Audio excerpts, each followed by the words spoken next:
वालेकुम, आदाब प्यारे स्टूडेंट्स। मैं हूं सफ़िया अंजुम और आप सबका मेरी क्लास में बहुत बहुत वेलकम है।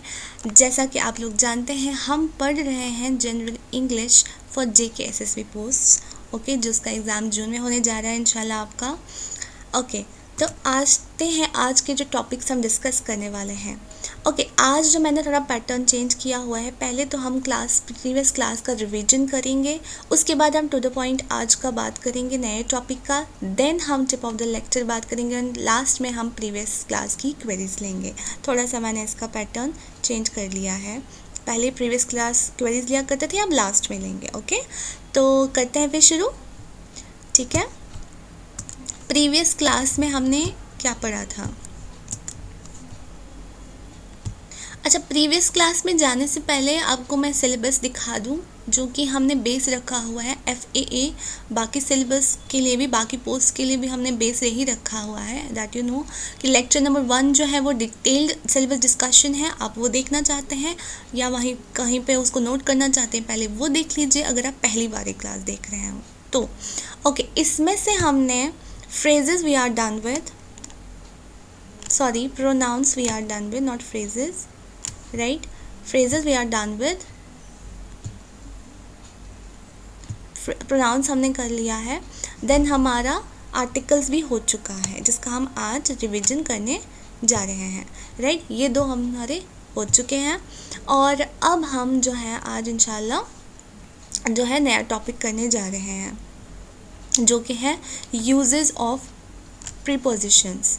ओके, तो करते हैं पहले हम रिवाइज। आर्टिकल्स मैंने आपको क्या बताया था? टोटल 3 होते हैं हमारे आर्टिकल्स में, ए, एन और द। An and the. और एन को हम इनडेफिनेट आर्टिकल बुलाते हैं और द को हम डेफिनेट आर्टिकल बुलाते हैं। अब क्या होता है ये थोड़ा सा वो जानते हैं, रिवाइज करते हैं। ये रहा आपके सामने जो लास्ट हमारा लेक्चर था, उसका जो मटेरियल था जहाँ से मैंने पढ़ाया था। तो मैंने कहा था कि डिटर्मिनर्स होते हैं जो कुछ काइंड्स के होते हैं, क्या होता है वो, क्यों होता है, अभी हम वो नहीं जान रहे हैं क्योंकि हमारा सिलेबस जो है अभी फ़िलहाल मैं आपको पढ़ा रही हूँ articles.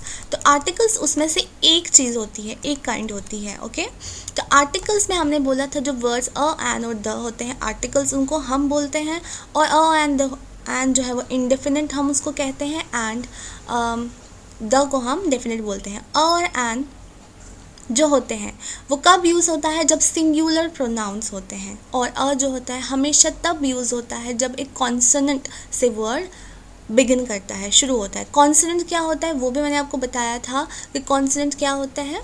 I hope you remember ना। कॉन्सोनेंट हमने बोला था कि कॉन्सोनेंट वो होते हैं, वॉवल्स होते हैं, A-E-I-O-U, 5 अल्फ़ाबेट्स होते हैं। टोटल हमारे 26 लेटर्स हैं इंग्लिश लैंग्वेज में, और उसमें से A-E-I-O-U जो है उनको वॉवल्स कहा जाता है, और बाकी के जो 21 हमारे बचते हैं लेटर्स, जैसे B-C-D है ना, लेकर Z तक या Z जिसको हम बोलते हैं, दोज आर कॉल्ड कॉन्सोनेंट्स। तो जो होता है ये हमेशा उस लेटर के, उस शब्द के सामने लगता है, उस वर्ड के सामने लगता है। और कौन सा वर्ड? वो भी नाउन।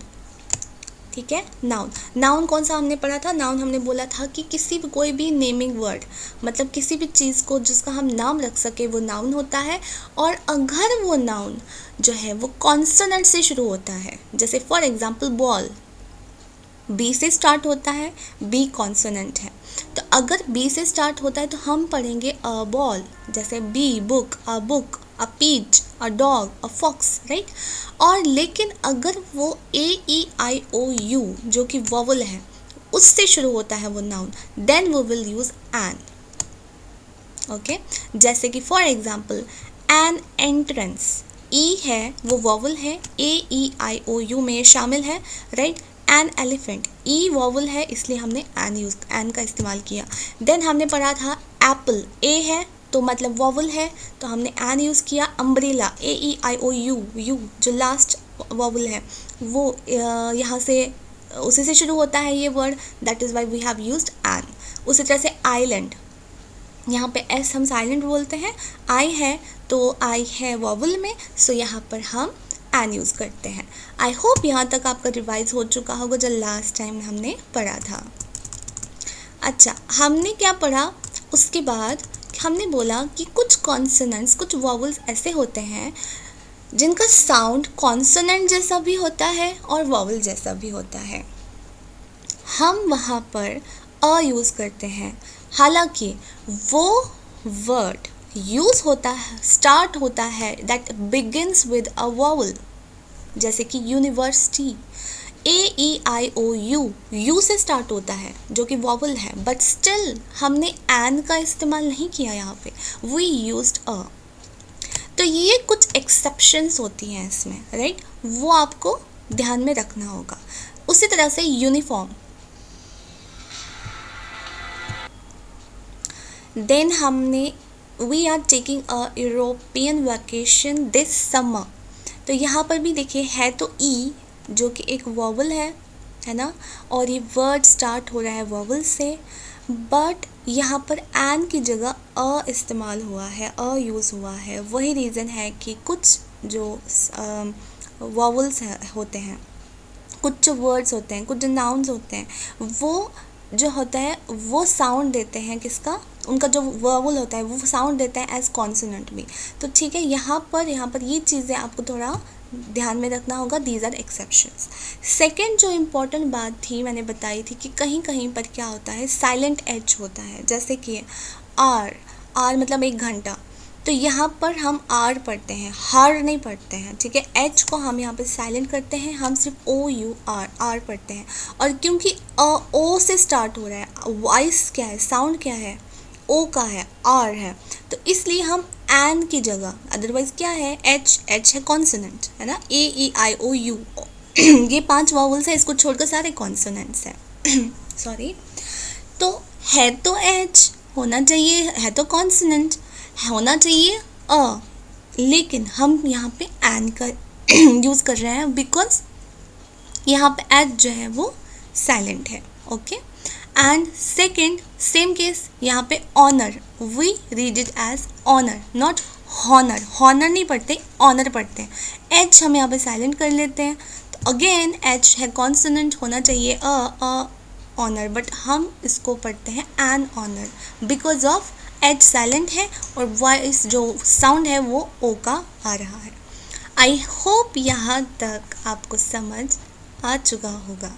नेक्स्ट हमारा वर्ड जो हमने द था, डेफिनेट आर्टिकल, ये कहाँ पे यूज़ होता है, जब जो जिससे हम बात कर रहे हैं, okay, when you are talking to someone who already knows which person और थिंग यू मीन, किस पर्सन के बारे में, किस चीज़ के बारे में आप बोल रहे हैं, वो पर्सन ऑलरेडी जानता है जिससे आप बात कर रहे हैं, तो हम तब यूज़ कर रहे हैं द। जैसे for example, dad is sitting in the garden, मैं अगर किसी को बोल रही हूँ dad is sitting in the garden, it means कि जिससे मैं कह रही हूँ दैट पर्सन नोज कि विच गार्डन, कौन सा गार्डन में डैड बैठे हुए हैं, राइट।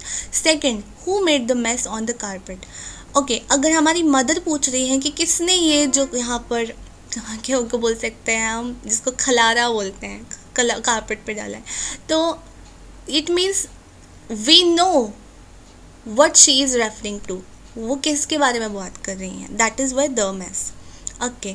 देन टेलीविजन, ठीक है। इसी तरह से the car, the boys, the girls and the street, ये हमने पिछली बार अच्छे से कर लिया था। आई होप यहाँ तक समझ आता है। Then we discussed about nouns without articles, nouns without articles, वो nouns जहाँ पर ना हम अ का यूज़ करते हैं ना एन यूज़ करते हैं, ठीक है, लेकिन कभी कभी हम द का यूज़ करते हैं। कौन से, अभी पहले हम देखते हैं। When you're talking about something in general, not a particular thing, use a noun without an article. You can also use plural nouns without an article. तो यहाँ पर हम and वगैरह कुछ भी यूज़ नहीं कर रहे हैं, भी नहीं यूज़ कर रहे हैं, लेकिन ये कब होगा, जब प्लूरल नाउन्स की हम बात कर रहे होंगे, तब होगा जब हम जनरल में बात कर रहे होंगे and not in particular thing, मतलब किसी स्पेसिफिक चीज़ के बारे में वी आर नॉट रेफरिंग। जैसे for example, frogs are my favourite animals, तो हम इन जनरल सभी फ्रॉग्स की बात कर रहे हैं कि मुझे ये वाले फ्रॉग्स जो फ्रॉग्स हैं वो मुझे पसंद है. अच्छा, फ्रॉग नहीं बोला है यहाँ पे, फ्रॉग्स मतलब plural, right. Children like playing games, बच्चों को गेम्स पसंद है. Babies cry a lot, it's a fact है ना. और ये एक जनरल स्टेटमेंट दिया गया है, राइट. तो जनरल स्टेटमेंट के लिए we don't use any article. Then nouns that don't show quantity are normally used without a or an. The article the however may be used with nouns that don't show quantity. तो फिर से अगर वो nouns जो quantity नहीं बताते उनमें हम a और an का इस्तेमाल नहीं करते. ऑब्वियस सी बात है, a और an we use only for singular thing, right. और जब हम किसी क्वांटिटी के बारे में बात कर रहे हैं जिसको हम मेजर ही नहीं कर सकते, हम बता ही नहीं सकते वो 1 है, 2 है, 3 है, वो कितना है, तो हम वहाँ पे द का यूज़ कर सकते हैं. मे बी इसलिए कहा गया है कि आपकी मर्ज़ी है, करो तो करो, नहीं करना है तो ना करो. और द हम यूज़ कर सकते हैं वहाँ पर अगेन जहाँ पर जिसके बारे में बात हो रही है वो जानते हैं. जैसे for example I like sunshine, यहाँ पे कुछ इस्तेमाल नहीं हुआ है, ठीक है. लेकिन यहाँ पर would you pass me the salt please, तो पूछा जा रहा है किसी से कि आप मुझे प्लीज़ सॉल्ट पास करेंगे. हो सकता है खाने डिनर की टेबल पे बैठे हैं और वो पूछ रहे हैं एंड जिससे बात हो रही है उसको पता है कौन से सॉल्ट की बात हो रही है जो आपके टेबल पे पड़ा हुआ है, तो द यहाँ पे यूज़ हो रहा है. अगेन इसी तरह से पेंट, द पेंट, तो ये हमने लास्ट टाइम पढ़ा था, ठीक है. इसमें कोई कन्फ्यूजन अगर हो तो please let me know. Okay, then और एक चीज़ हमने पढ़ा था कि अक्सर हम यूज़ करते हैं सिंगुलर नाउन्स किस किस के लिए, स्कूल, होम, वर्क, चर्च, इनको हम आर्टिकल को यूज़ नहीं करते इन वर्ड्स के लिए, सिंगुलर वर्ड्स के लिए, ठीक है, सिंगुलर वर्ड्स के लिए. ये तो था प्लूरल वाला कि प्लूरल के लिए नहीं करते जो जनरल में हो रही हो. लेकिन क्यों यहाँ पर जो कुछ हैं उनको हम करते हैं. जैसे we go to school by bus, dad has already left home for work, they go to church on Sundays. तो ये था यहाँ तक हमारा प्रीपोजिशन आर्टिकल्स जो हमने रिवाइज किया. सो हमारा रिवीजन कंप्लीट हो चुका है. आज का टॉपिक अब स्टार्ट होता है which is preposition. Okay, preposition, और we can say usages of prepositions. Okay, जो आपके सिलेबस में जैसे लिखा है वैसे लिख रही हूँ, यूजेस ऑफ प्रीपोजिशंस. ओके, तो चलते हैं फिर टॉपिक की तरफ. ओके, तो क्या कहते हैं यहाँ पे कि प्रीपोजिशंस जो होते हैं वो क्या होते हैं. बेसिकली वो कुछ ऐसे वर्ड्स होते हैं जो दो वर्ड्स को कनेक्ट कर सकते हैं, ठीक है, जो एक कनेक्शन बनाते हैं वर्ड्स के बीच में. और जैसे यहाँ पर लिखा है, for example, prepositions are words that show a connection between other words. ठीक, most prepositions are little words like at, in and on. ठीक, and prepositional phrases are groups of words such as out of and on top of. दो तरीके के prepositions होते हैं. एक होते हैं जो छोटे मोटे वर्ड्स होते हैं जैसे एट, इन, ऑन. ठीक, और कुछ होते हैं जिनको हम ये कह सकते हैं एक वर्ड वाले होते हैं. और दूसरे होते हैं मोर देन वन वर्ड जिनको हम प्रीपोजिशनल फ्रेजेस भी कहते हैं. जैसे for example on top of, out of. Example इसका ये भी आता है, ले देखिए, she put her hand inside my bag. तो यहाँ पर इनसाइड एक सिंगल वर्ड है, ये प्रीपोजिशन है. और अगर हम देखें ये अ big truck parked in front of their car. In front of क्योंकि एक से ज़्यादा है तो this is called prepositional phrase. ठीक है, तो प्रीपोजिशन एंड प्रीपोजिशनल फ्रेज. अब आपको और क्या पढ़ना है, ये देखिए टॉपिक भी वही है, मैं दोनों चीज़ें कवर कर रही हूँ. ओके, कुछ वर्ड्स जो होते हैं जो प्रीपोजिशंस होते हैं, these are used either as prepositions और एज एडवर्ब्स. ठीक है, एडवर्ब्स क्या है वो एक अलग टॉपिक रहेगा. देखिए, आपके जो सिलेबस में है एडवर्ब्स नहीं है. ठीक है, आपके सिलेबस में एडवर्ब्स नहीं है, वहाँ नाउन भी नहीं था, वो तो मैंने खुद से आपको समझाने के लिए, क्योंकि प्रोनाउन पढ़ाना था और आर्टिकल्स के लिए भी यूज़ हो रहा था, दैट इज़ वाई मैंने वो टॉपिक छेड़ा था. अगर आप चाहते हैं कि मैं एडवर्ब्स भी पढ़ाऊँ तो आप please let me know, then मुझे उसके लिए अलग से एक लेक्चर तैयार करना पड़ेगा. So let me no in the comment section below कि आप एडवर्ब्स वाला टॉपिक कवर करना चाहते हैं तो ही मैं उसको प्रिपेयर करूँगी, अदरवाइज़ वो सिलेबस में नहीं है. लेकिन हाँ, अगर आप बेहतर इसको समझने के लिए एडवर्ब पढ़ना चाहते हैं देन लेट मी नो. ठीक है, मैं फिर प्रिपेयर कर दूँगी उसका लेक्चर. अभी मैं एडवर्ब्स के बारे में ज़्यादा बात नहीं कर रही हूँ क्योंकि हमारा जो मकसद है वो है प्रीपोजिशन. ओके, एंड हमने कहा if the word is followed by a noun और pronoun it is a preposition. अगर एक वर्ड है, उसके आगे प्रोनाउन और नाउन अगर है एक वर्ड के सामने तो उसको हम प्रीपोजिशन बोलते हैं. फॉर एग्जाम्पल जैसे यहाँ पर है she put her hand inside my bag. Inside जो है वो क्या है, प्रीपोजिशन है, और बैग जो है वो नाउन है. ठीक है, तो बेसिकली ये जो यहाँ पर कनेक्शन बना रहा है इस फ्रेज़ को इस माई बैग के साथ, कौन कनेक्शन बना रहा है, ये जो बीच वाला वर्ड है इनसाइड. उसने अपने हाथ डाला किस में, बैग में. तो ये इनसाइड वर्ड जो है ये यूज़ हो रहा है वर्ड्स को जोड़ने में, एक कनेक्शन बनाने में. So this is called preposition. Then it was raining so they decided to stay inside. Again यहाँ पर इस पूरे सेंटेंस के साथ कनेक्शन कौन बना रहा है, sorry this is adverb, inside is adverb. Okay, यहाँ पर इनसाइड एडवर्ब है बट यहाँ पर इनसाइड प्रीपोजिशन है. अब देखिए यहाँ पर थोड़ा गड़बड़ इसलिए आपको लगेगा क्योंकि आपने एडवर्ब्स नहीं पढ़े हुए हैं. That is Y I am saying कि अगर आप जानते हैं एडवर्ब्स वेल एंड गुड. अगर आपको लगता है नहीं we need to cover it then I will definitely cover it. ठीक है, तो अभी आप ज़्यादा उसमें जाने की ज़रूरत नहीं है क्योंकि अगर वो सिलेबस में नहीं है एडवर्ब्स तो डेफिनेटली एग्ज़ाम में नहीं पूछा जाएगा फिर. ओके,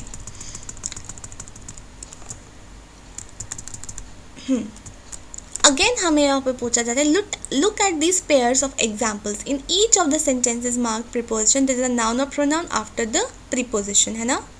दिस नाउन और pronoun is called the object of the preposition. तो यहाँ पर ऑब्जेक्ट मतलब ये जो है bag, my bag, this is the object of this preposition. Notice that objects are printed in colour. तो जो भी ऑब्जेक्ट्स हैं दिस, इनको ऑब्जेक्ट ऑफ प्रीपोजिशन बोला जाता है. ये क्या है, नाउन होता है या प्रोनाउन होता है. तो जब भी किसी सेंटेंस में नाउन और प्रोनाउन यूज़ हो रहा है और उस नाउन और प्रोनाउन से पहले कोई वर्ड है दैट इज़ प्रीपोजिशन, उसको यूज़ होता है, उसको हम क्या बोलते हैं, प्रीपोजिशन बोलते हैं. ओके, एक और एग्जाम्पल लेते हैं. His friends walked past him without speaking. him यहाँ पे नाउन है ना, जो हमने पढ़ा था, लेकिन कौन सा, प्रोनाउन है, राइट, प्रोनाउन है. ठीक है, ये प्रोनाउन है यहाँ पे एक्चुअली. और पास्ट यहाँ पर क्या आ रहा है, प्रीपोजिशन, बिकॉज ये क्या है, कनेक्शन बना रहा है इस सेंटेंस में इस वर्ड्स का, और यहाँ पर जो है ये नाउन से पहले है. अब देखिए यहाँ पे a car drove past at high speed. यहाँ पर नाउन है ही नहीं बाद में, है ना. That is why this is adverb. ठीक है, इसको एडवर्ब कहेंगे. क्यों, क्योंकि यहाँ पर नाउन नहीं है. अगर नाउन है इसके बाद तो फिर ये क्या बन जाएगा, प्रीपोजिशन. बट बिकॉज यहाँ पे नाउन नहीं है तो ये एडवर्ब है. Adverbs again I am saying कि अगर आपको कवर करना है then let me know, please let me know. अच्छा, then let's take another example. John's house is across the street. तो स्ट्रीट, द स्ट्रीट है ना, वो क्या है, स्ट्रीट क्या है, नाउन है. द क्या है, अभी हम कर चुके हैं, आर्टिकल है ना, डेफिनेट आर्टिकल है. और ये हमने यहाँ पे नाउन के लिए इस्तेमाल किया है, यूज़ किया है। और अक्रॉस जो है यहाँ पर ये एक कनेक्शन बिठा रहा है कि हाउस और स्ट्रीट का, कि घर कहाँ पे है, स्ट्रीट के पार है, across the street. Okay, so preposition यहाँ पर क्यों हमने इसको बोला, हमने इसको एडवर्ब क्यों नहीं बोला, क्योंकि यहाँ पर इसके बाद, इस वर्ड के बाद जो है नाउन है, ठीक है। और नेक्स्ट जो इसका सेंटेंस है जहाँ पर आप देख रहे हैं अक्रॉस के बाद कोई नाउन नहीं है, तो इट मीन्स कि this is used as adverb. Okay, this is adverb, it's not preposition. Okay, water was running down the walls. Walls क्या है, नाउन है, द डेफिनेट आर्टिकल है यहाँ पे। वॉल्स जो है, अब देख सकते हैं ये पिक्चर में भी दिखाया है कि पानी क्या है, वॉल्स से गिर रहा है ना, टपक रहा है पानी वहाँ से। तो इससे पहले, इस नाउन से पहले जो वर्ड यूज़ हुआ है डाउन, तो इसको हम प्रीपोजिशन बोलेंगे, इसको हम प्रीपोजिशन बोलेंगे। लेकिन क्योंकि इस सेंटेंस में he stripped over his shoelaces and fell down, यहाँ पर क्योंकि डाउन के बाद नहीं है नाउन, तो इसलिए यहाँ पर ये जो है एडवर्ब है, ना कि प्रीपोजिशन है। आई होप यहाँ तक समझ आ चुका होगा। कोई भी कन्फ्यूजन कुछ भी है प्लीज़ कमेंट सेक्शन में ज़रूर बताएं। ओके, नेक्स्ट हम जो चलते हैं that is prepositions of place. देखिए प्रीपोजिशंस जो होते हैं ना वो बहुत टाइप्स के होते हैं। जैसे कि हमने आर्टिकल्स पढ़े थे, तीन टाइप्स के हैं, अ एंड द। उससे पहले हमने प्रोनाउंस पढ़े थे, वो भी थोड़े थोड़े कम थे। लेकिन प्रीपोजिशंस जो होते हैं वो बहुत टाइप्स के होते हैं। इसका मैं आपको कंप्लीट लिस्ट देने वाली हूँ। आपके जो नोट्स होंगे उसमें कंप्लीट लिस्ट होगी, एटलीस्ट 100 प्रीपोजिशंस होंगी जो आपके उसमें कवर करेंगी, ठीक है। तो सो दैट आपका कोशिश यही होगी कि आपके हर तरीके का जो प्रीपोजिशन है उसको विद सेंटेंस में कैसे उसको यूज़ हो रहा है वो विद सेंटेंस में आपको दूँ उसमें, सो दैट आप मैक्सिमम से मैक्सिमम जो है कवरेज आपकी रहे प्रीपोजिशंस की, क्योंकि प्रीपोजिशन है बहुत टाइप्स के। ओके, सो मेरी तो कोशिश ये रहेगी इंशाल्लाह। फिर भी उसके बावजूद अगर कुछ भी आपको लगता है मिसिंग रहेगा या कुछ, please let me know. Okay, so अभी के लिए हम let us start with prepositions of place. Basically prepositions of place है, then we have prepositions of time, then we have prepositions of direction, ठीक है। और prepositions हमारे special uses वाले हैं, ठीक है। लेकिन मुझे लगता है कि हम ये एक क्लास में कवर करना ठीक नहीं रहेगा, इसको हम 2 क्लास में स्प्लिट करेंगे। आज हम देखते हैं कहाँ तक करते हैं, ठीक है। नेक्स्ट क्लास में हम इसको कंप्लीट करेंगे इंशाअल्लाह, ठीक है।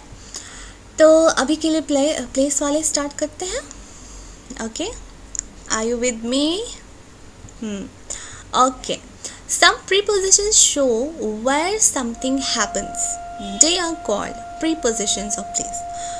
वो prepositions जो हमें बताते हैं कि कहाँ पे, where, ठीक है, कौन सी जगह पे क्या हुआ, कुछ हुआ, something happens, कुछ हो रहा है, क्या हो रहा है, कौन सी जगह पे हो रहा है, उसको हम प्रीपोजिशंस ऑफ प्लेस बोलेंगे। ऑब्वियसली बात है ना, वेयर है तो जगह। Sally was sitting under a tree. बैठी थी सैली, कहाँ पे बैठी थी, अंडर अ ट्री, तो है ना। तो यहाँ पर जगह बताई गई है, ट्री के नीचे बैठी हैं वो, तो अंडर यहाँ पर क्या है, प्रीपोजिशन है। Okay, there is a wooden floor underneath the carpet. Carpet मतलब है ना फर्श, नीचे जो है कारपेट पे जो हम बिछाते हैं, कालीन वगैरह कुछ भी, कालीन के नीचे क्या है, वुडन फ्लोर है, तो अंडरनीथ, ठीक है, कारपेट के नीचे। अब देखिए इसमें और इसमें कितना फ़र्क है। ये बोल रहा है ट्री के नीचे बैठी है, और यहाँ पर है कि कारपेट के नीचे क्या है, वुडन फ्लोर है। लेकिन दोनों को देखिए किस तरह से यूज़ किया गया है। अंडर ट्री के लिए यूज़ किया गया है ना, और अंडरनीथ कारपेट के लिए। क्यों? क्योंकि कारपेट और जो वुडन फ्लोर है उसमें कोई स्पेस नहीं है बीच में, बिल्कुल एक दूसरे के साथ है ना जुड़े, मतलब बिल्कुल विदाउट स्पेसिंग है, वुडन फ्लोर के एकदम ऊपर कार्पेट है, जबकि ट्री के नीचे है ना कौन बैठी है, सैली। तो वो तो बिल्कुल नीचे नहीं बैठी ना कि ऐसे ही बस सर के उसके ऊपर, सर के ऊपर ही ट्री है, नहीं, ट्री तो ऊंचा होता है। तो यहाँ पे अंडर इसीलिए लिखा गया है और अंडर नहीं दिया है। तो यहाँ पर समझने की ज़रूरत है कि सेंटेंस में हमें क्या यूज़ करना चाहिए, क्या यूज़ करना चाहिए, वो यहाँ से आपको समझ आ जाएगी। अच्छा, next is what, some geese flew over their house। ठीक है, geese आई होप आप जानते हैं, डक की फीमेल को हम गूस बोलते हैं, गीस इसका प्लूरल है। एंड वो flu over their house.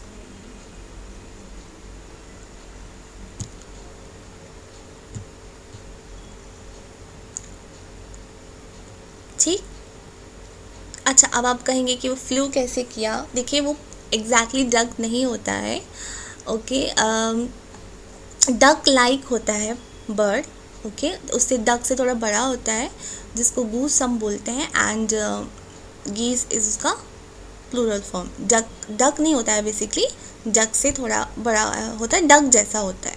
Okay, सम गीस फ्लू ओवर देयर हाउस। तो ओवर यहाँ पर है, ये कनेक्शन बिठाता है ना, फ्लू वो उड़े, कहाँ पे उड़े, ओवर देयर हाउस, उनके हाउस के ऊपर से उड़े। तो कनेक्शन बिठा रहा है दो सेंटेंस है ना, दो फ्रेजेस के बीच में। तो ये हमारे यहाँ पे प्रीपोजिशन है, और ये प्रीपोजिशन ऑफ प्लेस है कि कहाँ पे उड़ रहा है। Then we have John and Sarah were hiding inside the wardrobe, है ना, कहाँ पर छुपे थे वो, वार्डरोब के अंदर। तो जगह का बता रहा है, कनेक्शन बिठा रहा है कि छुपने में कहाँ पे छुपे थे, वार्डरोब के अंदर छुपे हैं। ये सेंटेंस यहाँ पे भी ख़त्म हो सकता था, John and Sarah were hiding, है ना, लेकिन हमें बताना था वार्डरोब के अंदर। तो जोड़ा किससे, इनसाइड से, इनसाइड वर्ड से। तो दिस इज कॉल्ड प्रीपोजिशन। और अगेन द वार्डरोब क्या है यहाँ पे, ये नाउन है, कारपेट नाउन है, हाउस का नाउन है, अच्छा, ट्री नाउन है। तो ये ध्यान में रखना होता है कि नाउन से पहले जो वर्ड होगा, है ना, जैसे अंडर है। अच्छा, अब ये वाले ना देखना, आर्टिकल को छोड़कर, आर्टिकल तो होगा ही साथ में, ठीक है, इनको छोड़कर जो भी वर्ड है वो यहाँ पर क्या होगा, प्रीपोजिशन होगा। अच्छा, एक और चीज़ फिर से याद करा रहे हैं कि अगर ये नाउन नहीं होता, ठीक है, तो सिर्फ ये क्या मानते, इसको हम कैसे यूज़ कर सकते थे, एज एडवर्ब, ओके, इन्हीं वर्ड्स को। Okay, let's take the next example. There was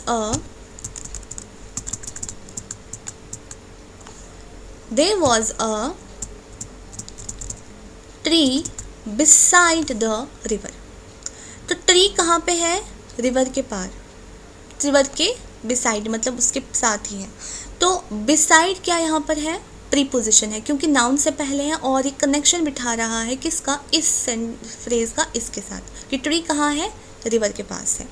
I have a friend who lives in Wyoming, okay, कोई जगह का नाम है जहाँ पर बता रहे हैं कहाँ पे रह रहा है। तो ये इन जो है यहाँ पर, और ये प्रीपोजिशन है क्योंकि व्योमिंग जो है ये क्या है, एक प्रॉपर नाउन है ना, नाउन है। तो नाउन से पहले है प्रीपोजिशन है, और ये कनेक्शन बिठा रहा है कि फ्रेंड कहाँ रह रहा है, इस जगह रह रहा है, और ये क्या है, प्रीपोजिशन ऑफ प्लेस है। Then a big truck parked in front of the car. Car again noun है, कार से पहले क्या है, ये कुछ वर्ड्स हैं, मैंने आपको भी पहले बताया था स्टार्ट में कि प्रीपोजिशंस दो तरीके के हो सकते हैं, इधर सिंगल वर्ड हो सकता है जैसे कि अभी तक हम करते आए हैं, या फिर मोर देन वन वर्ड होगा जिसको हम प्रीपोजिशनल फ्रेज कहते हैं। तो यहाँ पर प्रीपोजिशनल फ्रेज यूज़ हुआ है, और ये किस लिए हुआ है, कनेक्शन बिठा रहा है कि ट्रक जो है पार्क हुई है, कहाँ पे पार्क हुई है, इन फ्रंट ऑफ देयर कार, उनकी गाड़ी के सामने। तो उनकी गाड़ी और ट्रक कहाँ पे पार्क हुई है, इसका कनेक्शन इन फ्रंट ऑफ की वजह से समझ हमें आ रहा है। The cat jumped on top of the cupboard, ठीक, अगेन प्रीपोजिशन ऑफ प्लेस, किस पर जंप किया, कपबोर्ड के ऊपर किया। कपबोर्ड नाउन है, आर्टिकल है द, और ऑन टॉप ऑफ क्या है, प्रीपोजिशनल फ्रेज है। Okay, one girl sits in the middle of the playground and the others dance around her. तो अगेन यहाँ पर एक गर्ल बैठी है मिडिल ऑफ द प्लेग्राउंड में और बाकी उसके इर्द गिर्द डांस कर रही हैं। तो in the middle of the playground, playground क्या है, नाउन है, कॉमन नाउन है, और द यहाँ पे आर्टिकल है क्योंकि पता है कौन से प्लेग्राउंड की बात हो रही है जहाँ पे लड़कियाँ खेल रही हैं। और इन द मिडल ऑफ जो है प्रीपोजिशनल फ्रेज है, क्यों, नाउन से पहले है। और ये कैसे यूज़ हुआ है, as preposition of place. I hope यहाँ तक आपको प्रीपोजिशंस ऑफ प्लेस समझ आ चुका होगा।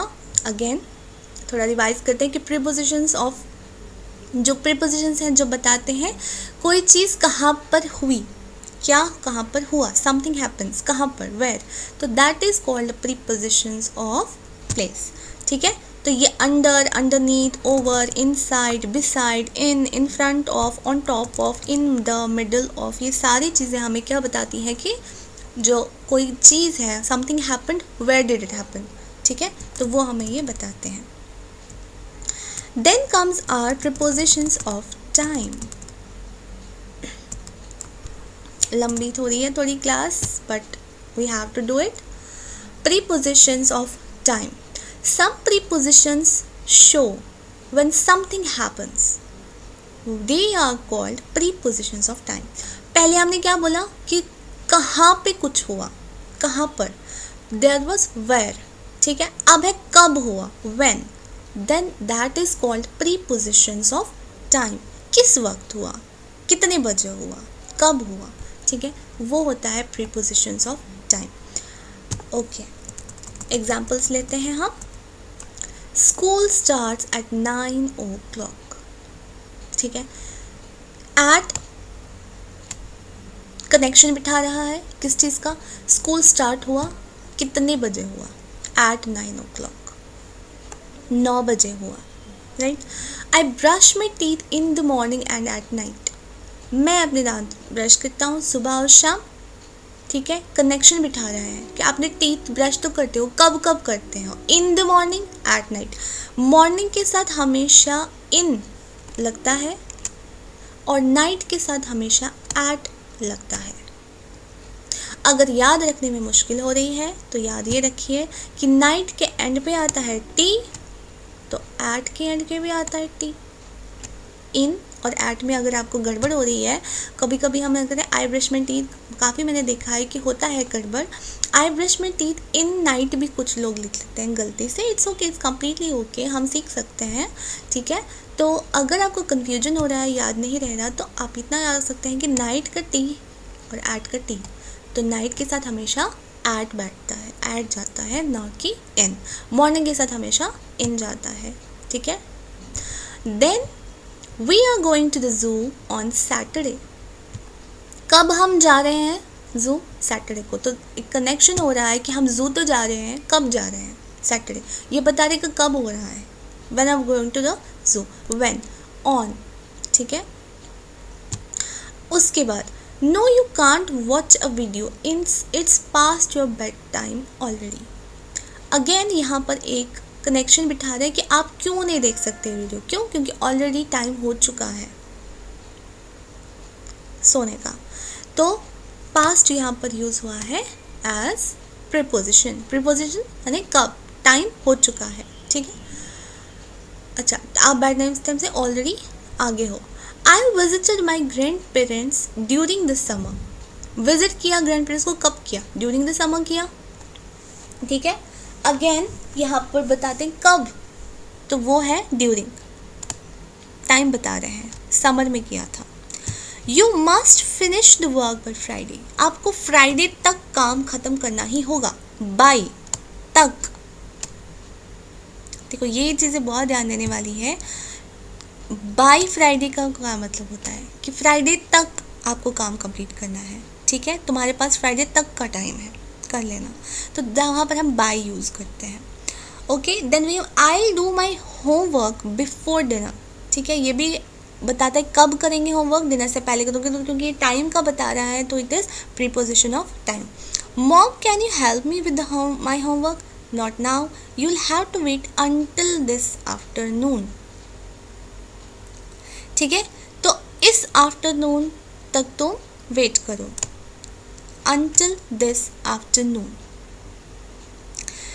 ये एग्जैक्ट टाइम नहीं बता रहे हैं, ठीक है, ये आफ्टरनून के बारे में बता रहे हैं, एग्जैक्ट टाइम नहीं बता रहे हैं, है ना।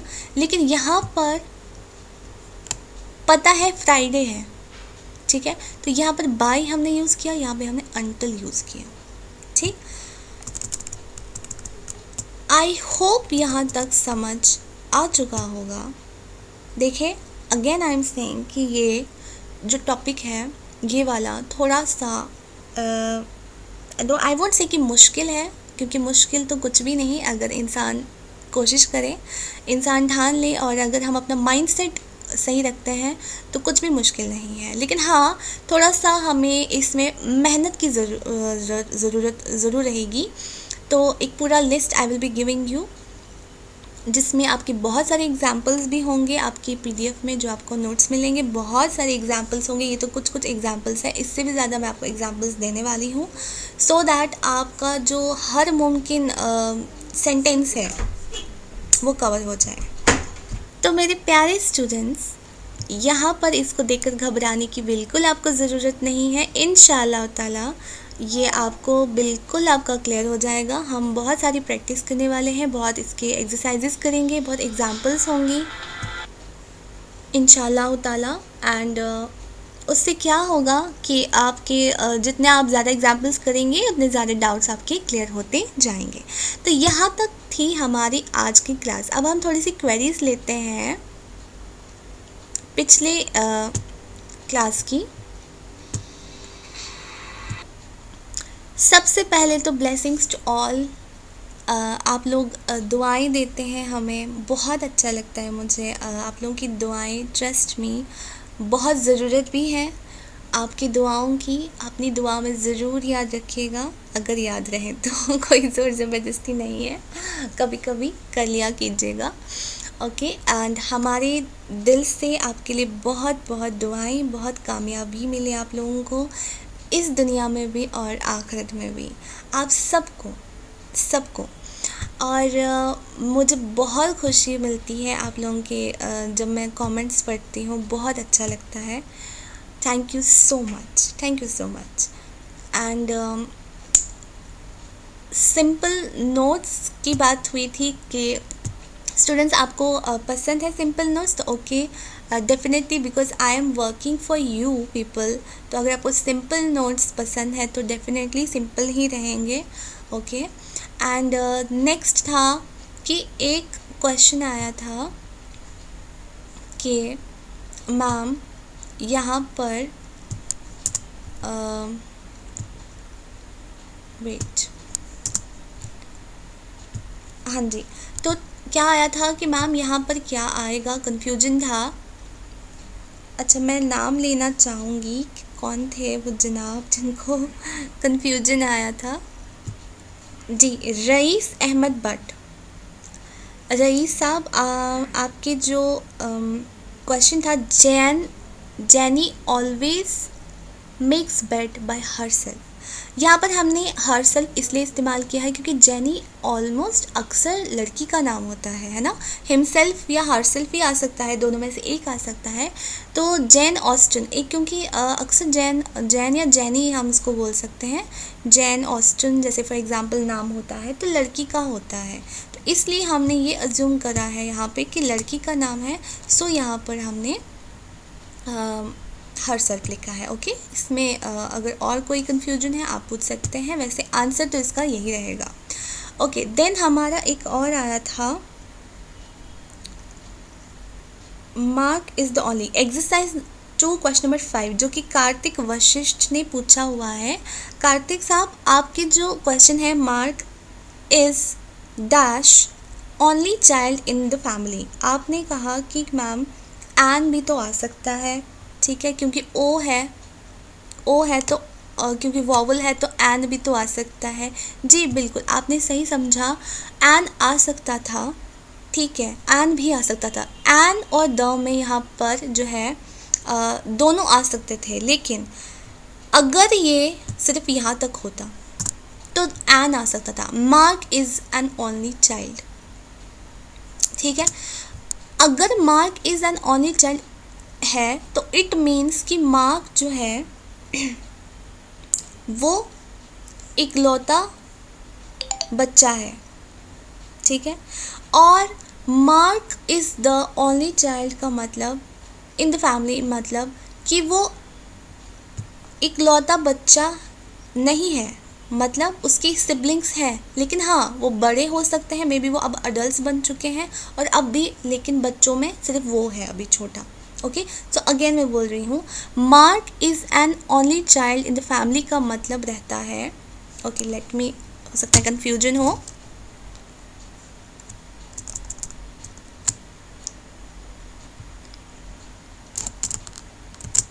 ओके ये ठीक है। Mark is an only child in the family, इसका मतलब ये रहता है कि मार्क जो है इकलौता है, बिल्कुल इकलौता है फैमिली में, राइट। और अगर हम इसका ये वाला लें, mark is the only child in the family, इसका मतलब है कि मार्क जो है वो इकलौता नहीं है, वो उसके सिबलिंग्स हैं, ठीक है, लेकिन वो अब बड़े हो चुके होंगे, लेकिन हाँ अभी जो वो है वो अभी बच्चा है, ठीक है। इसका मतलब ये है, लेकिन आपको ये समझने की कोशिश करनी होगी कि इंग्लिश जो है ऐसी लैंग्वेज है जहाँ पर हमें दी, जो आपके MCQs आएंगे वहाँ पे दी अप्रोप्रिएट आपको वर्ड लिखना होता है, और यहाँ पर दी अप्रोप्रिएट वर्ड जो है वो द आएगा। क्यों आएगा? Mark is the only child in the family क्यों आएगा? क्यों? क्योंकि यहाँ पे द फैमिली का भी आया है जिक्र। द फैमिली मीन्स, देखिए mark is the only child in a family तो नहीं आएगा, इन एन फैमिली भी नहीं आएगा, यहाँ पे द फैमिली ही आएगा। एक पर्टिकुलर फैमिली की बात हो रही है, और जब एक पर्टिकुलर फैमिली की बात होती है वहाँ के हर मेंबर जो है वो स्पेशल होता है, हर मेंबर स्पेसिफिक होता है, राइट। तो इसीलिए हमने यहाँ पर द ओनली चाइल्ड का ऑप्शन ऑप्ट किया है, ठीक है। आई होप ये आपको अच्छे से समझ आ गया होगा। So the is the perfect answer for this fill up. Okay, then next हमें पूछा है रिया आर्या। रिया, आपको मैं देख रही हूँ, आपके ऑलमोस्ट आपने मेरे सभी वीडियोस देखे हैं। मैं आपके कमेंट्स देखती हूँ, ऑलमोस्ट आपका नाम मैं अक्सर देखती हूँ, मेरे कमेंट सेक्शन में होता ही है। और आपने जो मैंने एक्सरसाइजेस दी थी कमेंट सेक्शन में लिखने के लिए, जिसका आंसर आपने वो भी रिप्लाई किए थे, आपने लिखे थे, आपने फॉलो किया था मेरा बात, तो ठीक है। तो I want to tell you, I want to let you know that yes, अगर आप मुझे सुन रही हैं तो मैं भी आपकी कमेंट्स पढ़ती हूँ, ओके। तो ये था, and thank you, God bless you too dear, thank you so much. Jack has a sister and a brother. I think article सिर्फ एक बार आएगा। देखिए यहाँ पर आर्टिकल एक बार आने का क्या मतलब है, एग्जाम्पल बताती हूँ।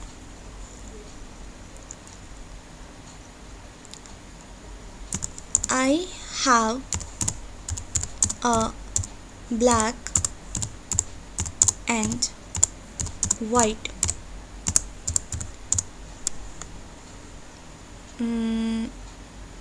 shirt for example। इसका मतलब पता है क्या है? इसका मतलब मेरे पास एक शर्ट है जो ब्लैक एंड वाइट कलर की है, ठीक है। क्यों? क्योंकि अ एक बार यूज़ हो रही है।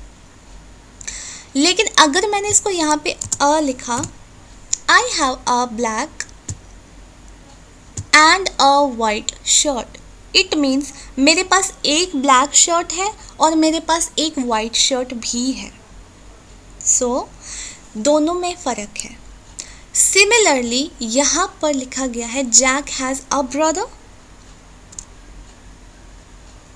And a sister, it means Jack का एक भाई है और जैक की एक सिस्टर है, ठीक है।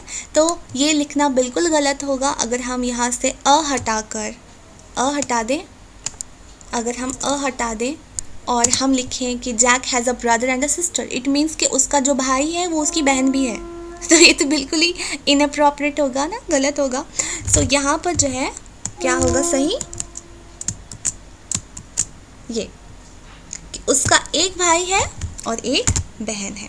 ठीक है, हमने यूज़ किया क्यों, क्योंकि वॉवल नहीं है, कॉन्सोनेंट है, कॉन्सोनेंट से शुरू हो रहा है, that is the reason.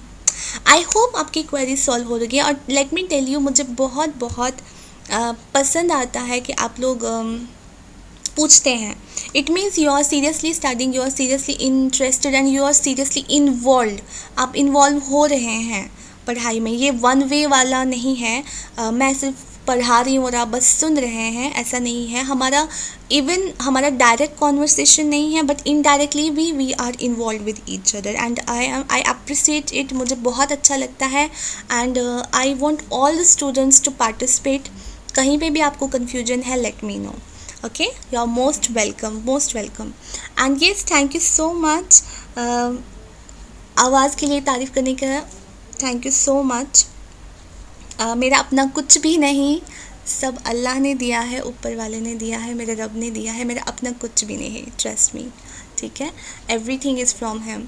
Thank you so much and ये थी हमारी आज की क्लास और अब हम मिलते हैं अगली क्लास में इंशाल्लाह ताला। तब तक के लिए रखिए अपने बहुत बहुत सारा ख्याल। अच्छा हाँ, टिप तो मैंने आपको दिया नहीं अभी, let me give you the tip.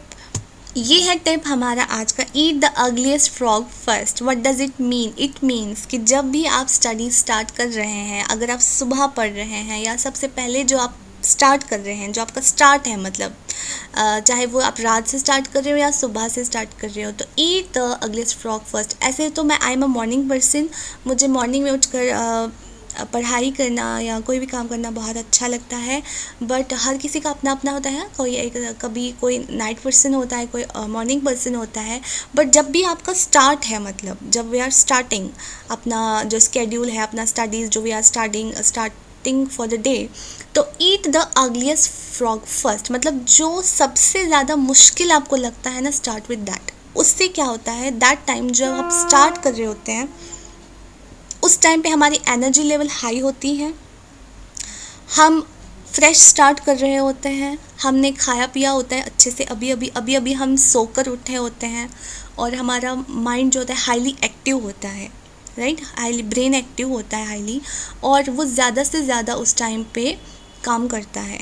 तो जब हमें जो मुश्किल चीज़ होती है, हम सबसे पहले वो लेते हैं, तो क्या होता है कि हम उसको समझ पाते हैं इजीली। लेकिन अगर हम वही काम बिल्कुल हमारे स्केड्यूल के आखिर में करेंगे, हमारा ब्रेन ऑलरेडी ओवरलोडेड होता है इतनी सारी चीज़ों से, पूरे दिन का या पूरी रात अगर हमने पढ़ाई की है, तो फिर लास्ट में अगर करेंगे तो उसको, अगर पहले सुबह जो स्टार्ट में अगर आधा घंटा, 1 घंटा, 2 घंटा लगता समझने में, तो अब उसी चीज़ को हमें उस डबल लगेगा। So that is the reason, जो सबसे मुश्किल चीज़ आपको लग रही है, मुश्किल तो सब लगेगा अगर शुरू कर रहे हैं, लेकिन जो अगले स्टेटस में जो सबसे मुश्किल लग रहा है, सबसे पहले उसको शुरू करें। ऐसा क्या होगा, एक कॉन्फिडेंस आ जाता है कि हाँ, जो मुश्किल था वो ठीक हो गया और फिर तो इजी ही इजी है। So this was a tip of the lecture. I hope आपको पसंद आया होगा एंड आप फॉलो भी करेंगे।